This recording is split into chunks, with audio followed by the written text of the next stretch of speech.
All right. So far we have figured out the whole deal with just why we have a industrial revolution. Now we're going to see the impacts of it are. We're focused. We are looking at the economic impacts, looking at cost of living, cost of price, all that kind of stuff.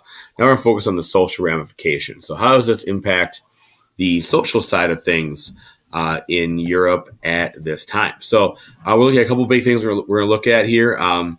The owners, how do they do things in terms of being owners of the factories, the upper class we had, the workers, the lower class, where they fit in, how unskilled labor plays in, women, children, wages, and obviously there's a lot of times unemployment here too. I mean, so we kind of see a lot of changes here, obviously, with wages low, a lot of rules for people. It definitely does change times. It's a change in time in Europe and kind of those watershed moments of where things happen. Now, obviously, we're going to have two classes start up here as we move towards industrial age. They're talking a lot about in terms of sociology and in terms of class system belief and kind of belief in a class system, the idea of bourgeois and proletariat. And so as you look at the idea of bourgeoisie, it's kind of these two levels. You have an upper and you have a lower in terms of who's there. Okay. You have the people who were the big entrepreneurs, the bankers, the merchants, kind of the original bourgeois class from earlier. They want to see free enterprise. Okay. They want to see almost a protectionist policy where you have government working to protect industry through tariffs. You're going to make really high tariffs on foreign goods. And that way you make really high tariffs on foreign goods. The only place anybody can buy stuff is your stuff. Almost not quite a mercantilist policy, just a policy to make sure they can protect what is being made at home.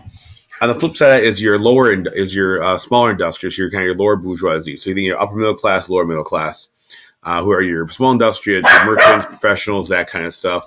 They just want a stable government. They just want a stable government, stable economy. A good example of this is how you see Britain develop earlier and you see the continent develop later.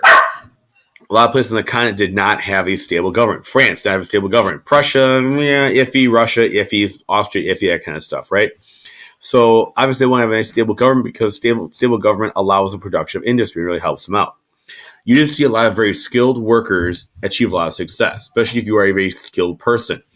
One of the examples of skill was a puddling furnace, making iron and steel. You had to be a very, very skilled person to be a quote-unquote puddler. And that's why eventually we're going to see the creation of the Bessemer process to get rid of puddlers. If you were skilled, if you had a certain skill, you had a lot of success. The biggest thing is that it was a very capital-intensive industry. You could not break into these industries unless you had a lot of money. And there was no need for formal education. I mean, it's, it kind of this development of family corporations, all that kind of stuff, where, by 1830 in England, 1860 in Germany, your businesses are being inherited. You have family businesses that are inherited and set up to go from generation to generation. Almost like you saw the early nobility, I have the same thing with land. That makes sense, hopefully. Obviously, your proletariat, okay, your bourgeois, your proletariat, who are now going to be the wage-earning factory workers of the new group. The issue they had in Europe was not being able to get ahead due to low wages. Wages were set very, very low for the unemployed. Also, there's a big demand for jobs. So obviously, you can get people to work for lower and lower and lower as you go along. And so the idea of how workers are getting paid nothing, they're kind of living at a subsistence rate. They're just getting enough to stay ahead, to stay alive, not necessarily get ahead. Kind of like we saw in France before the revolution. And so it's my problems there, okay? I mean, honestly, we'll talk poorhouse a little bit here, but your option in England was to either work or go to the poorhouse. Poorhouse were intentionally bad, trying to get people to work else. We'll talk about this in a second. Friedrich Engels, he's going to be the guy who helps Karl Marx write the Karl Marx Manifesto, all that kind of stuff, Das Kapital. Wrote about the working class in England in 1844, called The Condition of Working Class in England. We'll look at excerpts of it in class, but he writes this book to inspire Marx and Marx takes this, and by 1848, and you'll see him write the Communist Manifesto. Those poorhouse dimensions. Here's an example of a poorhouse. Poorhouses are basically a jail. It's a jail for poor people. You could pick up what is called work assistance or poor assistance, that kind of stuff is an option, but to make sure people didn't get that, England had what was called the 1834 Poor Relief Act, where if you were poor, if you were homeless, didn't have a job, you went to the quote-unquote poorhouse. Poorhouse has 7 classes of people. You had old men, old women, middle-aged men, middle-aged women, young men, young women, and then you have the infirmed men and women as well. And everyone was separated, right? There was a men's poorhouse, a women's poorhouse. You're separated by age, all that kind of stuff. The sick were in their little hospitals, those kind of things. It was essentially a prison. It was all sharp angles, no fireplaces, cold, all that kind of stuff. And you're given literally prison stripes, where men were given, woolen striped shirts, hobnail shoes with nails on the bottom to keep them together. Women were given these striped plain dresses, that kind of stuff. You're crammed in dorms, two to three to a bed, not enough food, terrible worst food, that kind of stuff. Essentially, you're given the worst jobs, work conditions possible, so that you're gonna go get an actual job and not live in the poorhouse. The men for the jobs for men are awesome jobs, by the way. Bone crushing, so you're crushing bones into bone meal. Oakum picking, it's where you take old strands of rope and you pick them apart so you can keep the good fiber, make new rope. Corn milling, where you literally were the animals that turned the corn mill. So you to make wheat, to make flour, that kind of stuff. You make gravel out of rocks, all those kind of things. They would do as the worst jobs possible. Whereas women would do things like, re-clean scrub floors and polish brass and all that kind of stuff. We'll talk more about these laws a little later on, but these were done just to make sure life was, pretty much, hard for those who didn't have money. Obviously, the actual work conditions could just be as poorhouse sometimes. You see how image the factories here, and there's this really surplus of labor. And so obviously the question of, if you don't like it, you can just leave because the factory has another person waiting in line for the job. And a lot of complaints were about just, how bad, the conditions were. I mean, you'd be working a 14, 15-hour shift, sometimes longer, in very, very little dim light. It was honestly brutal, harsh punishments. If you were late, you'd be fined a half day's wages. Remember those who turn work in late? Yeah, that's it. Okay. There's no safety conditions, no railings, no guards on saws, no that kind of stuff, no guards on anything. I mean, OSHA would have a field day with these people. And honestly, a lot of people, it was very impersonal. You didn't talk. A lot of times the rules were silent in the fact that you could not talk to your friend next to you. It is interesting. I mean, you can see, where, how these kind of places were.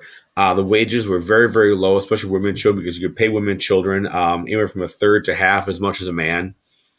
And employers got away with this because employers knew that if they needed to put more money into a factory, they'd get less profit. So they're going to try and find ways to save money wherever possible. And we'll talk more about this in primary sources and those kind of things. But understand that it was very brutal conditions. Hours very long. Wages are very low. Big thing to make sure you understand here. Now, we talk about your cities, right? And we did the urban gaming class. You can kind of see where they go. And the example here is Manchester. I'm going to show you this little Manchester photo essay another day here. But, this time also, because of the factories, makes an urbanization period. So this year is literally the urban game from Manchester, England. Obviously, those soccer fans know Manchester United, all that kind of stuff. But you can see how quickly and oddly Manchester grows as factories are added along the rivers and those kind of things here. And that's exactly what we did in the urban game. You see the canals being added, railroads being added as things went along. But what's really cool is to see how many cities grow. I mean, in 1785, there are only 3 cities in all of England with more than 50,000 people in it.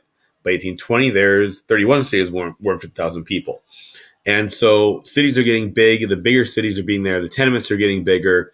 People being crammed in close together.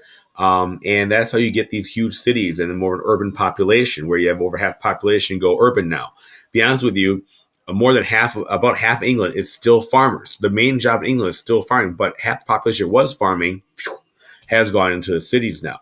And cities have changed now too, their roles. I mean, cities were originally seen to be a place of government, either a place for a king or a duke or a ruler or a noble, who it was who was in charge of things, to run their area from. Now it's an industrial center. And now it's where the industry, the money is being made, the goods are being created, the trains are running back and forth from. That is what cities are now. It's no longer about government. It's all about trying to make money and trying to make business and those kind of things. Talk about gender real quick. Kind of do an overview of gender here is how the family structure has changed. I mean, originally, families meant a lot. Families worked together. They were both economic unit, not both production or consumption. I mean, and families change. Originally, families worked together on a farmstead. Men work in the fields, women work inside. They work together to make everything happen and live that subsistence type life. Now it's not production and consumption are trying to get that money. Right? I mean, families are not closely bound because they're not working together. Work was taken from inside the home, farming, spinning, weeding, all that kind of stuff, to out of the home. And sometimes early on, instead you have whole families in factories. That also ended up splitting up later on as well. And as wages went up, typically wages for skilled men rose. The question was, were you a skilled or were you an unskilled labor? Did you have a specific skill only certain people could do, or could you just run a machine? So typically, families were separate with these areas, with men in certain areas, women in different areas, children in different areas, and gender definitely determined the way roles were. Children were great for factories because they had little itty bitty hands that could fit into things, they could crawl into stuff, and it was really easy to take care of kids that way. And women, same deal. They could, if they had a smaller frame, that kind of stuff. They thought was they could, maneuver more easily, and that kind of stuff. Gender is a big part of it too, where married versus unmarried is a big deal. I mean, early on, married women, were not supposed to work outside the house as an absolute need to because of death or illness or maiming. Typically men were still, supposed to be the sole wage earner if there was a married family. And the last little slide here is about how wages and quality of life changed this time as well. It sounds pretty bleak when we're talking class, look at the primary sources and stuff. It sounds pretty bleak. I mean, obviously Malthus said we're all going to get too many people and die and all that kind of stuff anyway. But honestly, historians will argue that things went up. Things got better. It may not seem that way. We really look back on this time and be like, oh my God, this is horrible. But according to a lot of historians, things got better. There was a big time material prosperity where real wages and consumption of England went up by 50% from 1820 to 1850, while only up 5% from 1780 to 1820. So obviously, wages are going up, consumption's going up. I will talk about some of the wage laws stuff later on. The downside is that the work week definitely did increase. We're working a 6-day work week. We're putting in 15 hours a day. The workers typically ate better. They had more food available. Obviously, with all the agricultural revolution things, with the enclosure movement and the new factory and new farming ideas from the 18th century, all kind of stuff definitely helps. They're eating better. At the same time, housing didn't improve. There are poor conditions, poor sanitary issues. And not until 1850, we start seeing changes happen with the second industrial revolution in England. Does things start getting better? We'll talk in class about some of the things that England does try and make things better, and some of the more liberal movements that happen in England. We're also kind of bookend that with some stuff happening on the continent and see people's complaints about the work, about the and things that have happened. So thank you very much, everybody. Wish you have this for Thursday. We'll look at some primary sources to go along with this as well. Thank you for your time. I greatly appreciate it.